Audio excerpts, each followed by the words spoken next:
Hi there, Brian McNichols here from touringplans.com, and it is Food and Wine Festival time here at Epcot. It is 10:45, right about the start of Food and Wine.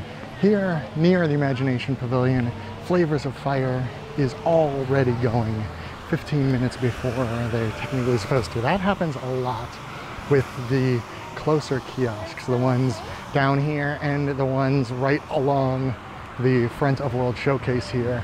A lot of times they start running even as early as 10:30 sometimes. Now, not always, it is not guaranteed for sure, but these here, Active Eats, Coastal Eats, Earth Eats, they are all also running. I'm headed a little bit deeper in the World Showcase now. The best touring plan you can have for Food and Wine, especially on a weekend, is start early, as close to 11 a.m. as you can. Start getting to these booths, because some of them will get longer waits, and much more noticeably, the walkways around World Showcase will get much busier as the afternoon goes along, which you will see. Now it is about 10 to 11 by the time I get up here. The Islands of the Caribbean booth right here open. So is the Greece booth, so is the Thailand booth that I can see up ahead of me here. So all of these in the front, I bet, are running or will be running very soon. So if you're here for Food and Wine, use the early park hours to get through, Soarin'. Try to get your fast passes lined up earlier in the day, unless you're doing like Frozen Ever After, which is back here anyway. And then once it hits about 10:30, start hitting those booths for a little while. Then you can go back into Future World, because those rides up there don't hold high wait times during Food and Wine, because so many people are focused back here, but I will show you that a little bit later. The thing about hitting those booths a little early is then you get to come back here, and World Showcase isn't actually even open yet. It won't open for another 5 or so minutes, and then you can start on these booths here in Lake China, the African Outpost, and around. If you grab a couple things from those booths up front, then come back here just around when these open, you can fill up on whatever you want by lunchtime even. Then go back to your hotel, take a break, come back, do some of the less busy booths, ride some rides. It actually makes for a pretty enjoyable day, even though this part will get very crowded. As you can see, even with Akershus and the Frozen Ever After ride, the walkways are not all that busy yet, nothing like they're gonna look later. So now it is about 20 after 11. I am back in the African Outpost. I have gone past the China, India, Africa, and Brewers Collection booths. No lines at any of them yet. It is now almost noon, and I am back in between Germany and Italy. The Spain booth is right there behind me with very few people in it. The Italy booth, very few people. We are an hour now in the Food and Wine, and you can still get whatever you want whenever you want it. Right, almost 12:30, so an hour and a half we've been able to walk back in World Showcase. The Italy booth, one that traditionally will get kind of busy. Several cashiers, no waiting. The quick service places during Food and Wine don't get particularly busy. This is Liberty Inn at about 1 o'clock on a weekend, and there is not that many people in there. Lots of tables open inside, even more outside. If you are not really interested in the Food and Wine booths, or just don't think it's a good value, which is perfectly understandable, you can eat at the quick service restaurants, no problem. Liberty Inn is one of the busier ones usually. It is not one of the best ones, but it is one of the busier ones, and even that is still not that busy at a prime lunchtime.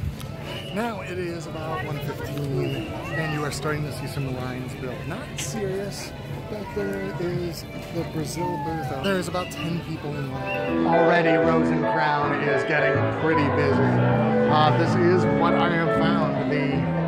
The actual bars and beer stands are busier than the actual Food and Wine kiosks, I think, because they do serve a full beer. The kiosks right here, right next to the Rose and Crown, the Ireland kiosk, not much of a line, but the Rose and Crown itself is getting busy, and it's just gonna get busier and busier as the day goes on. So yeah, if you are here during Food and Wine, whether you want to participate in Food and Wine or not, I would avoid the actual bars.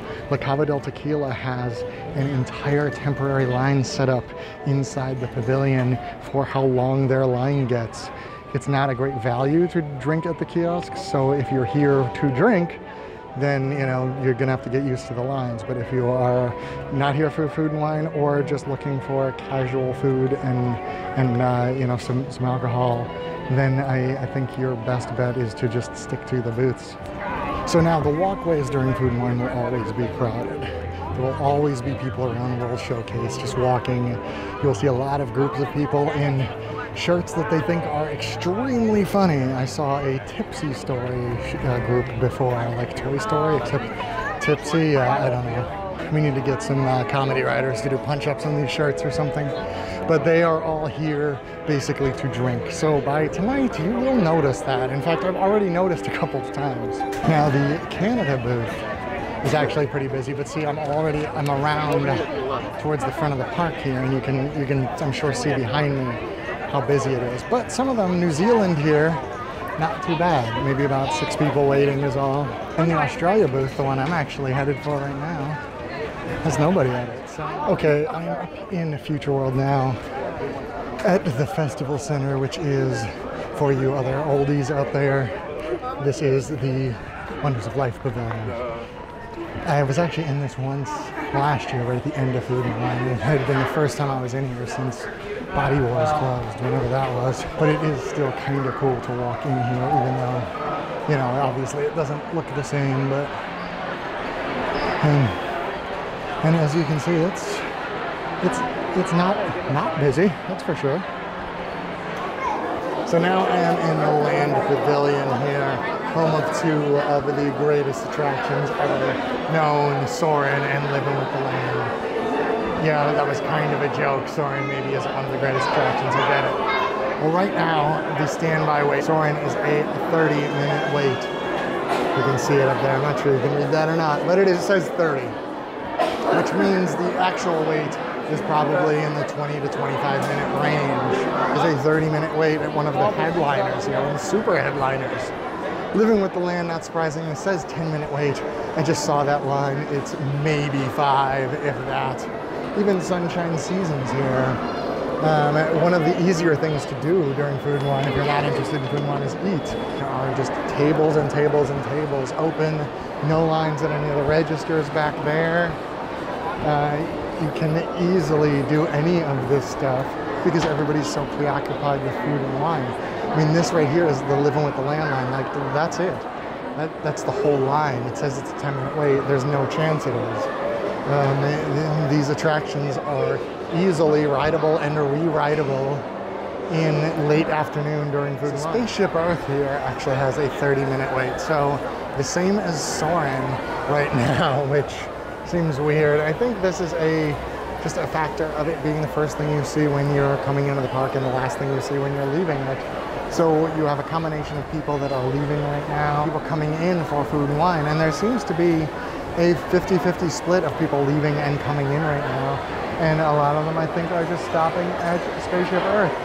I'm also guessing at the moment it's not quite running because this is a continuous mover, and I do not see that line continuously moving. All right, so here is the wait time board currently. Spaceship Earth is now up to 35, test track at 120. That is wild. But there was also a thunderstorm a little bit ago, so I imagine that got backed up. Soarin' still at 30, Seas at 10, which is probably a walk-on. Character spot, and meet Mickey and Minnie and Goofy in 10 minutes. Grand Fiesta Tour posted at 20. That is probably a holdover from some of the Food and Wine or the people at La Cava del Tequila. Frozen Ever After down here, 65. It is actually not that bad because the actual wait is probably something in the 40 to 50 minute range. You know, these are perfectly reasonable waits. I imagine most of those waits would register as a 1 on our crowd calendar, except of course for a test track, which is high. And look how pretty that puppy is. Now it is getting close to 5 p.m. This side of Canada isn't very busy. This side is, as will happen. You may notice the walkway is much more crowded. Well, slightly more crowded than it was, but some of these booths, I mean, New Zealand, nobody, right? Walkways are busier, and people have had a little bit more time to get liquored up. but the actual booths are not that much crazier than they were at like 1 o'clock this afternoon. All right, so it is about 6:15 now, and as you can see, the walkway here, I am back here at the Australia New Zealand Pavilion.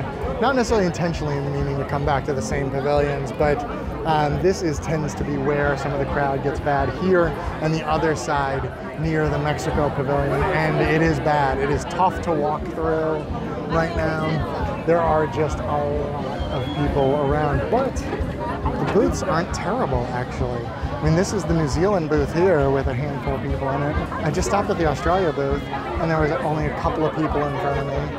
The Canada booth is a little bit busier, but still, I would say 12, 15 people in line. It's not going to take you very long. There are 3 cashiers over there, and there's actually another side that looks like it has even fewer people in it. So, you know, walkways are crazy, but it might just be this is not a super busy weekend on our crowd calendar, so it might just be that, but it could also be that people are getting a couple items and then stopping and chilling or walking.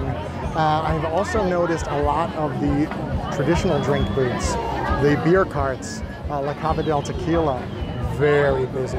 But you know what? I think because they serve full-size beers, where if you get a beer from one of these booths, you're getting the little, you know, 5 ounces or so, or you're getting, you know, a wine that is yay big, which is not very big. I don't have giant hands, so you know, where you can get bigger glasses from the regular carts. So that could also be keeping some of the crowd down. Okay, everybody, I am now here in my house. You probably noticed some of the microphone trouble that I was having during this video. A couple of scenes in there where the background got really loud. The microphone that I wear underneath my shirt for things like this got slightly unplugged from the camera. So some scenes it was on, some scenes it was not. Unfortunately, the scenes I shot later in the day, I did another loop at around 7:30, 8 o'clock after it had gotten dark. And this was filmed on a Saturday, so it was, you know, a fairly busy day. But it got busier, and with the music from the E to the Beat concerts and things like that, you just couldn't hear me at all, and I just don't even want to put that footage out there because it would just be garbled noise. Here's just a real quick summary of how that day ended. It was not a super busy day at Epcot. It measured in at a 4 on our crowd calendar. This was Saturday, September 15th, and the evening was kind of like the rest of the day that you just saw. The walkways got even more busy, people got a little drunkier, but a lot of the booths, the food and wine booths themselves, were not super busy. The busiest ones, Canada, France, Italy, China, they all seem to have decent lines at them, but they were like 10 to 15 people deep. And with 3 to 4 cashiers in some of those, the first 3 I mentioned, have cashiers on both sides of the booth. So you're through that line and you have your food within 10 minutes anyway. Not that bad. Now the Rose and Crown, La Cava del Tequila were all crazy busy in the evening. So to summarize, like I kept saying in this video, just go early. Those booths early when they open, and then relax, or leave the park, or go to Future World and ride those rides. With that 30-minute wait on Soarin' in the middle of the day, is crazy good. But I apologize for the technical difficulties. I have some more food and wine videos coming next week that I hope don't have the same issue. I haven't been through all the footage yet, honestly, but I appreciate you watching this one, and I implore you as always to be excellent to each other.